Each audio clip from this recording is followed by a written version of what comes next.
بێوەژنەکان و منداڵانی ئەو پیاوانەی پەیوەندیان بە چاکدارانی داعشەوە هەیە و لە دوای خۆیان جیان هێشتون جیا کراونەتەوە و گوازراونەتەوە بۆ کەمپێک لە باکووری عێراق.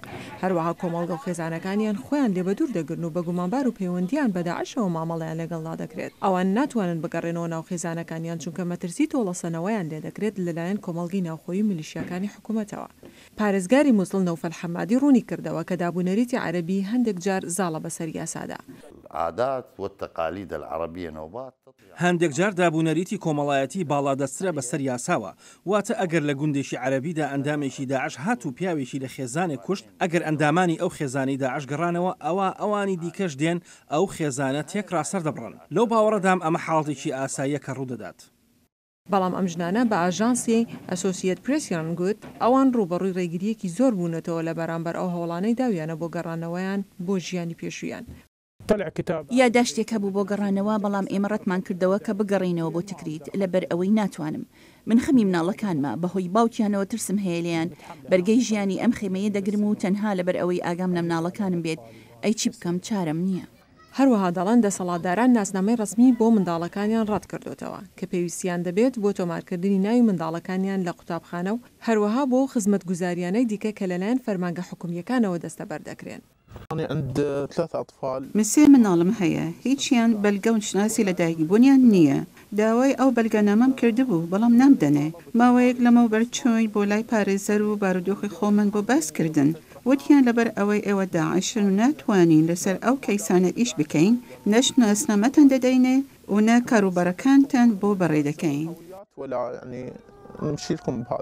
پارێزگای مووسڵ گوتی ئەرکێکی زۆر قورس بوو کە بتوانین ناسنامە بۆ ئەو منداڵانە دەستەبەر بکەین، چونکە ناولێنانی ئەو منداڵانە پەیوەندیان بە زانیاری دروستی باوکەکانیانەوە هەیە. ئەنجومەنی پەنابەرانی نەرویجی NRC لە هەولێر کەمپێک بەڕێوە دەبات کە بێوەژنان و ئەو خێزانانە لە خۆ دەگرێت کە بە هۆکاری جیاواز ناتوانن بگەڕێنەوە ناو خێزانەکانیان و کۆمەڵگەکانیان.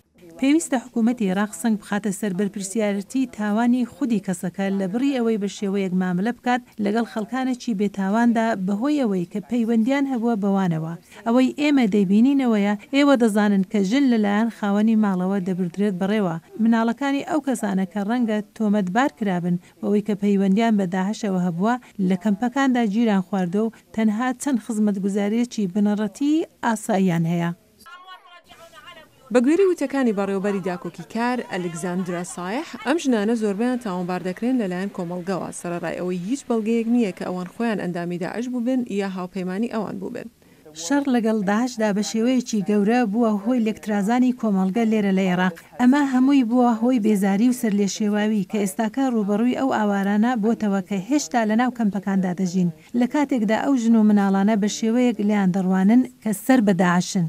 زۆربەی بێوەژنەکانی داعش کە لە کەمپەکاندا گیریان خواردووە مێردەکانیان لەدەستداوە لە ماوەی شەڕی نێوان هێزەکانی ئاسایشی عێراق و چەکدارەکاندا لە نێوان ساڵانی 2016 بۆ 2017دا. چەکدارانی داعش ئەو کاتە هێرشیان کرد دەستیان بەسەر ڕوبەرێکی بەرفراواندا گر کە ڕوبەرەکەی دەکەوێتە نێوان عێراق و سووریاوە. دوای کوژرانی دیان هەزار کەس لە هەردوو وڵات وە ژمارەیەکی زۆر لە هێزی ناوخۆیی بە پاڵپشتی هاوپەیمانی ویلایەتە یەکگرتووەکانی ئەمریکا سەرنجام هەموو ناوچەکان لە چەکدارە توندڕەوەکان پاکرانەوە.